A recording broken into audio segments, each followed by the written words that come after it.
안녕하세요, 에릭남입니다. 여러분들은 현대무용하면 어떤 생각이 드시나요? 대중적이지는 않지만 아름답다 하는 이미지도 있을 것 같은데요. 그렇다면 마림바 하면 어떤 생각이 드세요?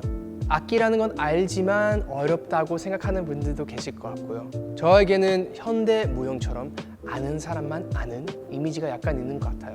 그런데 크리에이터 유니 마림바님과 현대무용가 고아라님이 만났다고 합니다. 마림바와 현대무용, 그 만남이 쉽게 상상은 되지 않죠? 우리가 생각하는 현대무용과 조금은 더 특별한 이야기가 준비되어 있다고 합니다. 한번 가볼까요?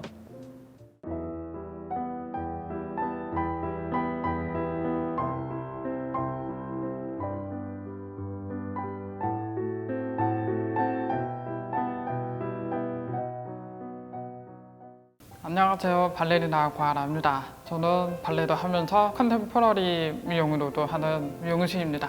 발레는 궁정미용부터 시작됐고요. 궁정미용이 점점 발레로 변화를 하였고, 변화를 하던 중에 정치적인 목적으로 이용하기도 했고, 발레를 하던 전문가들이 러시아로 넘어가면서 본격적인 발전이 됐고요. 저는 주로 미용으로 활동을 하고 있고요. 코로나 때문에 미용이 예전보다는 그렇게 많지는 않지만 방송 활동도 조금씩 하고 있고, 나름대로 여러 가지 활동을 하고 있습니다. 7살 때 미용을 시작했고요. 모든 어머니들이 그렇듯이 자식이 잘할 수 있는 능력을 발견하기 위해서 여러 학원을 보내주셨어요. 그 중에 제가 가장 흥미를 보이던 게 미용이었어요. 그래서 이제 미용 학원을 다니면서 중학교 때 발레로 전공을 정하게 됐고, 그 이후로 지금도 계속 하고 있습니다. 발레를 쭉 하고 대학원을 졸업하고 나서 한동안 공부기가 있었어요. 그러던 와중에 우연한 계기로 전국 장애인체전 개막식에 제가 섭외가 돼가지고 미용 공연을 하게 되었고요. 여러 가지 다양한 활동을 하면서 그런 덕분인지 2018년 평창 동계 패럴림픽에서 표막시 지역으로 서게 됐습니다. 제가 지금까지 서왔던 무대들은 되게 두렵고 불안한 무대들이었거든요. 근데 평창은 되게 두근거렸고 큰 탈 없이 이제 공연을 끝내고 무대에서 이렇게 내려오는데 그때 눈물이 이렇게 나려고 하는데 카메라가 있잖아요. 비춰주면 안 되니까 눈물을 꼭 참다가 이제 무대에서 내려오자마자 이렇게 엉엉 울었어요. 그래도 내가 지금까지 살아왔던 공연 중에 제일 기억에 남는 특별한 공연이었죠. 태어난 지 4개월 만에 갑자기 고열과 몸살이 있었고 저희 어머니가 제 이름을 부르는데 반응이 없더라고요. 눈도 마주치지 않고 이상하다 싶어서 병원에 데리고 갔더니 난청이라고 하더라고요. 그때부터 난청으로 살게 됐습니다. 세부적으로 어떻게 배웠는지는 기억이 잘 안 나요. 대신에 이제 기억나는 게 딱 한 가지가 있는데 저희 어머니가 막대기 같은 거를 제 입 쪽으로 집어넣더라고요. 집어넣으면은 킥 이러잖아요. 킥에서 킥 발음이 나오고 좀 한음을 하나씩 했던 것 같아요.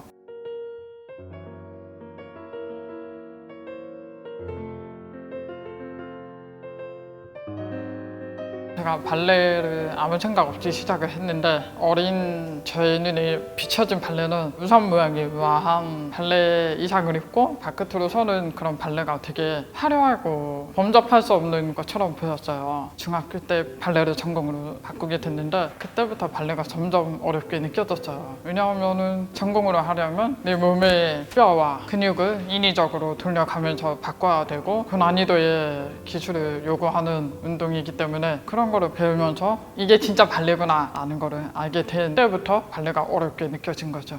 보통 사람들은 몇 번만 익히면 금방 익숙해지는데 저 같은 경우에는 수십 번을 들어봐야 되고 음악 중에서도 다 잘 들리는 게 아니라 박자가 확실한 음악이면 거기에 맞춰서 제가 카운트를 세가면서 춤을 추기도 하고 박자가 애매모호하거나 그러면은 음악 프로그램이 있는데 음악의 주파수와 박자 그거를 보면서 음악을 익히는 편이에요. 발레를 하다 보니까 지금까지 해오게 된 것 같습니다. 제가 가장 할 수 있는 게 발레거든요. 춤을 추면서 제가 가지고 있는 고민 그런 것들을 그 움직임을 통해서 움직임 자체로도 일상이 예술이 되는 그런 거를 좀 많이 느끼셨으면 좋겠습니다. 한 사람으로만 보여지는 것뿐이 아니라 여러 가지 사람을 내 안에 가지고 있다는 거 저는 그런 사람으로 보여도 상관이 없을 것 같습니다. 춤에는 항상 음악과 함께 하는 경우가 많잖아요. 춤을 추면서 춤보다 가장 걱정하는 게 음악이더라고요. 음악을 들을 때 늘 불안함부터 시작하는데 다행히 이니 마림바님과 같이 이제 콜라보 작업을 하게 되면서 음악을 들어보니까 다행히 잘 들리더라고요. 다행히 잘 해지게 된 것 같습니다. 포츠코 1% 나눔 재단에서 진행했던 프로그램 중에 장애인 직회전 유튜브 공모 프로그램에 제가 출연을 한 적이 있는데 그 이후로도 이번 콜라보 작업을 통해서 포츠코 1% 나눔 재단이 한시적인 사업이 아니라 1% 투자되는 그런 시간들이 투자되는 게 저는 필요하다고 생각합니다.